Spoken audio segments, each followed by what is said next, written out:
मुत्तहिदा करारदाद पास कराई पर उन ते अमल करण जे लाइ केरु तयार कोन हो। जॾहिं अमल जो टाइम ते आयो तॾहिं अमरीका उन ते बीटू इस्तेमाल ते कयो, करारदाद खे नापास ते करायो। नतीजो इहो निकितो त अॼु ॾींहं ताईं 40 सालनि खां वठी उहे अरब ग़ुलाम आहिनि ऐं इसराइल उन्हनि ते डंडो खणी वेठो आहे। केरु आहे जेको करारदाद खे पास अची कराए? का बि ॻाल्हि कान हुई, छो त इसराइल अमरीका जो पुटेलो हो, तंहिंजे करे हुन घुरियो न थिए त हिन जे ख़िलाफ़ करारदाद जेका आहे सा पास कराई वञे। अॼु बि उर्दन ते हुनजो डंडो, सम्झ लीबिया ते हुनजो डंडो, थोरो लीबिया ते अमरीका कावड़जी पियो त हुनजे घर ते बमबारी जेका आहे सा हुन अची कराई। मुस्लमाननि ते एॾे क़िस्म जी बमबारी कराए हुनखे तबाह ऐं बर्बाद कयो।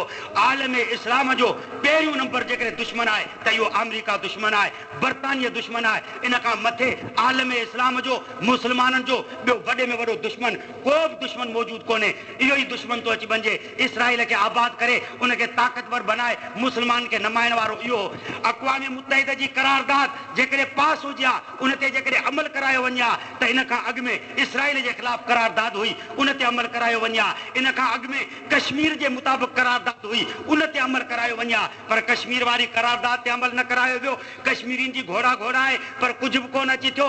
सम्झनि इसराइल जे ख़िलाफ़ करारदाद अक़वाम मुत्तहिदा पास कई पर उन ते बि अमल कंहिं क़िस्म जो न करायो वियो। तंहिंखां पोइ आस्ते आस्ते अल्लाह जल जलालू जीअं सुल्तान सलाउद्दीन अयूबी जॾहिं मुजाहिद खे पैदा कयो, कंहिं इराक जे सरज़मीन मां सदर सद्दाम हुसैन खे पैदा कयो, जंहिं कुवैत ते हमिलो कयो।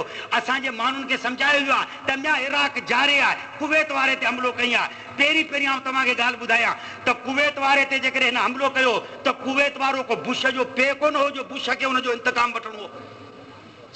कुवैत मुस्लमाननि जो हलाइको हो, इराक बि मुस्लमाननि जो हलाइको हो, सऊदी बि मुस्लमाननि जो हलाइको हो। इहे फ़ैसिला असांखे पाण में करणा हुआ, ॿिए खे करणा कोन हुआ। पर जॾहिं इसराइल सभिनी ते हमिलो कयो तॾहिं अमरीका खे गैरत कंहिं क़िस्म जी कान आई। जॾहिं सम्झनि इंडिया वारे कश्मीर ते हमिलो कयो तॾहिं अमरीका खे गैरत न आई। जॾहिं फिलिपाइन जे अंदरि मुस्लमाननि खे मारियो वियो तॾहिं गैरत कंहिं क़िस्म जी कोन आई। जॾहिं श्रीलंका जे अंदरि मुस्लमाननि जो क़त्ल आम कयो वियो तॾहिं अमरीका खे गैरत न आई। कुवैत वारो सम्झनि उन ते कावड़जी पियो त कुवैत वारे जी हुकूमत जेका आहे सा छो ख़तमु अची अथई? उन ते अमरीका खे कावड़ अची वई। अक़वाम मुत्तहिदा मां हुन करारदादूं पास अची करायूं।